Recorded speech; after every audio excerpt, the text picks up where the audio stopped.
पैदा हुआ वसीम तो शैतान ने कहा, इरशाद इरशाद।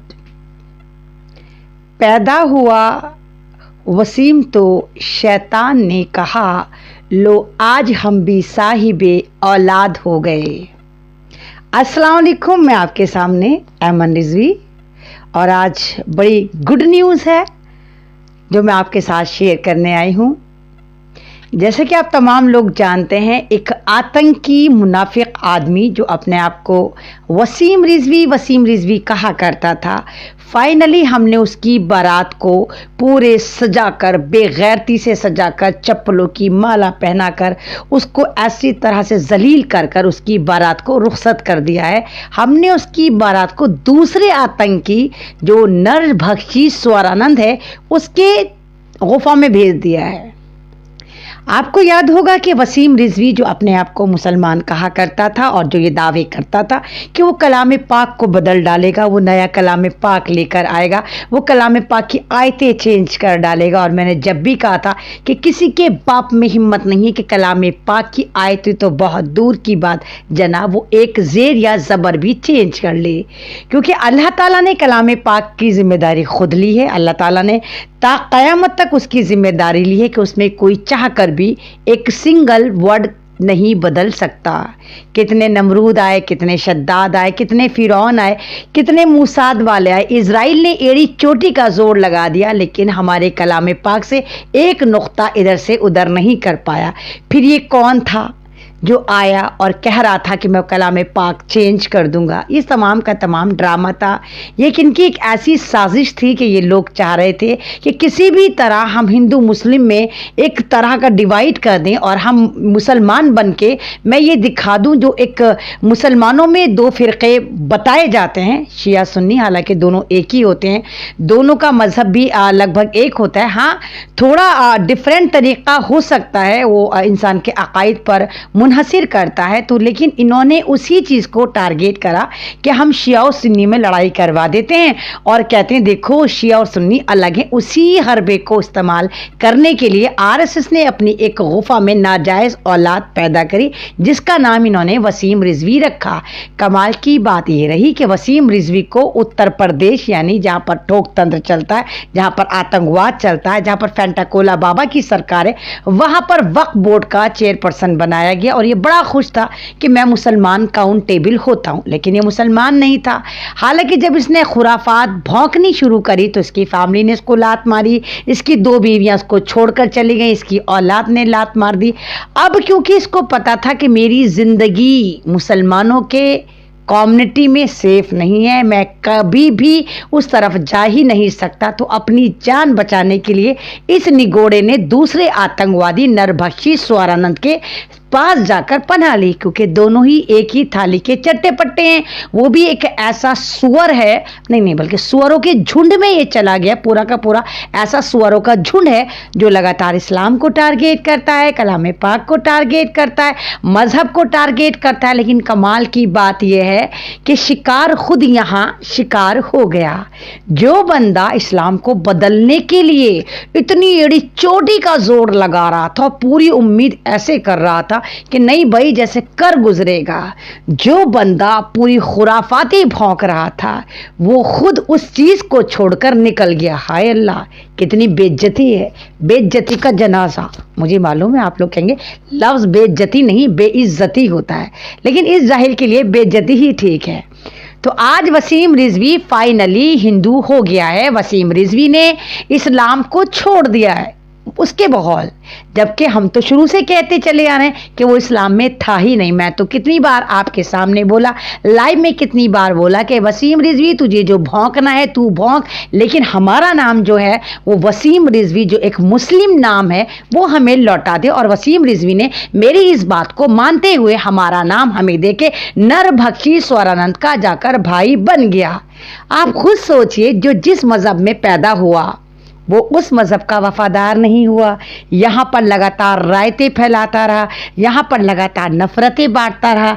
तो किस तरह यकीन करा जाए कि वसीम रिजवी अब दूसरे मज़हब में चला गया है, वहाँ पे त्यागी जो बन गया है, क्या वहाँ पर जाकर उनका वफादार होगा? जो अपनी माँ का वफादार नहीं हुआ, जो अपनी कम्युनिटी का वफादार नहीं हुआ, जो अपने बाप का वफादार नहीं, अपनी बीवी का वफादार नहीं, वो क्या दूसरे मज़हब का वफादार होगा?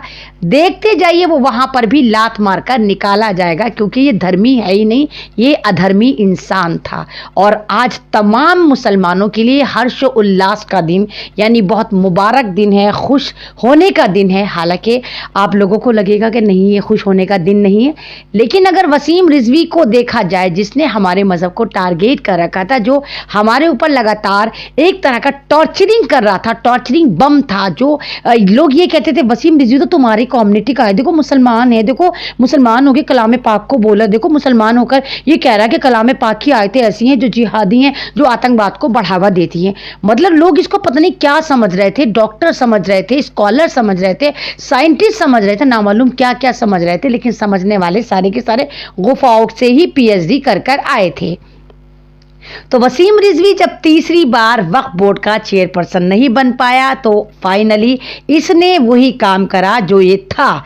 हम तो पहले ही से कहते चले आ रहे थे, ये अधर्मी गुफाओं की नाजायज औलाद था और ये अधर्मी गुफाओं में वापस जा चुका है और वहां पर जाकर अब ये रायता फैलाएगा। एक आतंकवादी ने दूसरे आतंकवादी को बढ़कर गले लगाया है, यानी नरभक्षी स्वर आनंद। आप जानते होंगे दासना मसूरी का ये वही उल्लू की शक्ल वाला चश्मे वाला एक ऐसा गेंडा है, एक ऐसा जाफरानी गेंडा था जो खुद 12 साल के बच्चे को पानी पीने पर इतनी बुरी तरह टॉर्चर करके इसने अपना आप को बहुत बड़ा राक्षस साबित करने की कोशिश करी थी। वही गेंडा है नरभक्षी स्वरानंद, जो लगातार इस्लाम को टारगेट करता था। ये वही नरभक्षी स्वरानंद है जो इतना नरभक्षी हो गया कि इसको बात करने की तमीज़ नहीं रही। पहले इस्लाम को टारगेट करता था तो इसको कमीन मिश्रा जैसा, यानी कपिल मिश्रा, बिल्कुल सही पहचाना, दिल्ली दंगे का मास्टरमाइंड, दिल्ली का ऐसा आतंकवादी जिसने दिल्ली में मुसलमानों के खून से होली खेली थी, उसने इसको फंडिंग करके दी। जब इसने इस्लाम को गालियां देनी शुरू करी तो कमीन मिश्रा ने 50 लाख की फंडिंग करके इस नरभक्षी स्वरानंद की जेबें गुल्लकें भरी। अब नरभक्षी स्वरानंद को क्योंकि भौंकने का बुखार है, तो अब ये जब भौंकता है तो सोचता नहीं मैं किसके बारे में भौंक रहा हूं, तो ये इतना खुला सांड हो गया, ऐसा खुला सांड हो गया कि इसने मेरी नॉन मुस्लिम बहनों के बारे में भी बोलता है कि मुसलमानों को देखो, मुसलमानों की लड़कियां, मुसलमानों की औरतें छाती दबाकर जाती हैं, यानी वो बाइज्जत तरीके से रहती हैं, वो हया के दायरे में रहती हैं, और हमारे मज़हब में हमारी हिंदू लड़कियां छाती फुला फुला कर चलती हैं। मतलब इसको तमीज़ नहीं किसके बारे में बकवास कर रहा है। उसके बाद ये यही नहीं थमता, ये कहता है हमारे नौजवान जिनको छाती फुला कर चलना चाहिए वो छाती दबाकर बुज़दिलों की तरह चलते हैं, जबकि मुसलमानों के नौजवान छाती सीना फुला फुला कर चलते हैं और वो किसी से डरते नहीं हैं। नरभक्षी यहाँ पर फिर नहीं रुका, उसको लगा कि जब वो भौंकता है तो लोग उसको सुनते हैं, तो उसने अपनी भौंकार को और ज़्यादा वसी करा और भौंकता है। नरभक्षी कहता है कि जितनी भी बीजेपी में मंत्री बनती हैं औरतें, लड़कियां जो भी आती हैं, ये तमाम की तमाम दूसरे बड़े मंत्रियों के पहले बिस्तर गर्म करती हैं, फिर इनको कोई पद मिलता है। तो ये मैंने नहीं बोला, ये नरभक्षी स्वरानंद ने अपनी ही कम्युनिटी के लिए बोला। लेकिन कमाल है भाई, इनकी कम्युनिटी पे सब चुप रहे, कुछ नहीं बोले। हालांकि हमारे बारे में इसने बोला तो हमने देखिए इसके साथ क्या मामला करा। हमने इसके ऐसी ऐसी जगह से लात मारी कि आज ये हमारे मजहब को छोड़कर हमारा नाम वापस कर कर यहाँ से जा चुका और इंशाल्लाह जहन्नुम का ईंधन बनेगा। और जो ये चाहता था, नफरतें बांटना चाहता था, तो एक आतंकवादी का दूसरे आतंकवादी के साथ मिलन बहुत धूमधाम से हुआ, दासना मसूरी में हुआ, और तमाम दुनिया ने देखा और तमाम दुनिया के मुसलमान जितने भी ईमान कामिल वाले हैं वो बड़े खुश हैं कि आज हमारा मजहब एक ऐसे आतंकी से, एक ऐसे नरभक्षी से, एक ऐसे दोगले इंसान से पाक साफ हो गया जो पूरा का पूरा इस्लाम की ओढ़नी ओढ़कर इस्लाम पे नहीं था, एक पूरा का पूरा यजीदी सोच वाला था, एक यहूदी सोच वाला था जो इस्लाम को सेंध लगा रहा था। आज वो इस्लाम से बर्खास्त हो गया। तो तमाम कम्युनिटी के लिए बहुत खुशी की बात है, तमाम मेरे शिया हजरात के लिए, मेरे सुन्नी हजरात के लिए, तमाम उन लोगों के लिए, तमाम उन भारतीयों के लिए जो वाकई इंसानियत की बात करते हैं, तमाम उन भारतीयों के लिए जो वाकई यहाँ की एकता और अखंडता की बात करते हैं। आज उनके लिए बहुत ज़बरदस्त गुड न्यूज़ है कि वसीम रिजवी हमारा नाम हमें लौटाकर गुफाओं की औलाद गुफाओं में वापस जा चुका है, जहां वो एक आतंकी के साथ मिलकर फिर गदर पीटेगा और वहां से भी वो लात खाएगा। यानी नरभक्षी स्वरानंद के साथ जाके उसने अपनी टीम मजबूत करी है। अब दो सुअरों का झुंड बोलकर जब दो सुअरों का झुंड जमा होगा और जब वो बोलेगा तो आप देखिए कितनी नफरतें फैलाएगा। अब ये उत्तर प्रदेश की सरकार पर डिपेंड करता है, उत्तर प्रदेश की जनता पर डिपेंड करता है, खासकर डासना मसूरी की जनता पर डिपेंड करता है कि इन दोनों बेलगाम घोड़ों को जो सिर्फ नफरती आतंकी हैं, इनको किस तरह मजा चखाया जा सकता है। इनको मजा चखाएं, इनको डासना मसूरी से ऐसी ऐसी जगह से लात मारें कि ये वहां पर न नजर आकर किसी ऐसी गुफा में मूत्रो कोला पीते हुए नजर आएं और ऐसी जगह चले जाएं जहां पर ना ये दीन की बात करें, ना दुनिया की बात करें, ना हिंदू मजहब की बात करें, ना ये भारत के माहौल को खराब करने की बात करें।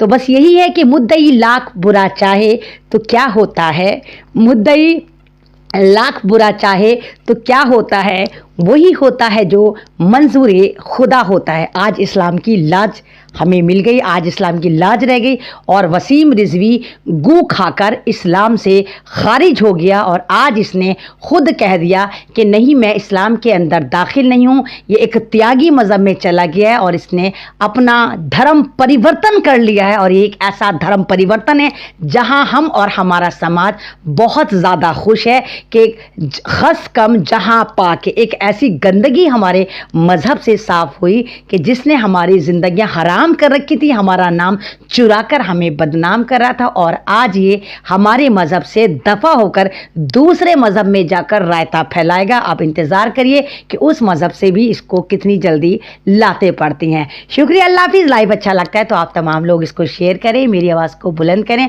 आज बहुत खुश हूँ मैं क्योंकि वसीम रिजवी पर सबसे ज़्यादा अगर लाइव बनाए और रिपोर्टिंग करी, इंटरव्यूज़ दिए तो वो मैंने करे और इसको मैंने छठी का दूध ऐसा याद दिलाया कि ये हमारा नाम वापस करके गुफा में वापस जा चुका है। शुक्रिया आप तमाम लोगों का कि बेवक्त मेरे साथ जुड़े। शुक्रिया एमडी गुड्डू साहब, शुक्रिया मोहम्मद मेहरबान साहब, शुक्रिया तमाम लोग जो इस वक्त मेरे साथ जुड़े हुए हैं कि आप लोग इस वक्त मेरे लाइव पर आए। आप तमाम लोगों का शुक्रिया। ज़िंदगी रही, फिर मुलाकात होगी, तब तक के लिए मुझे इजाज़त दीजिए।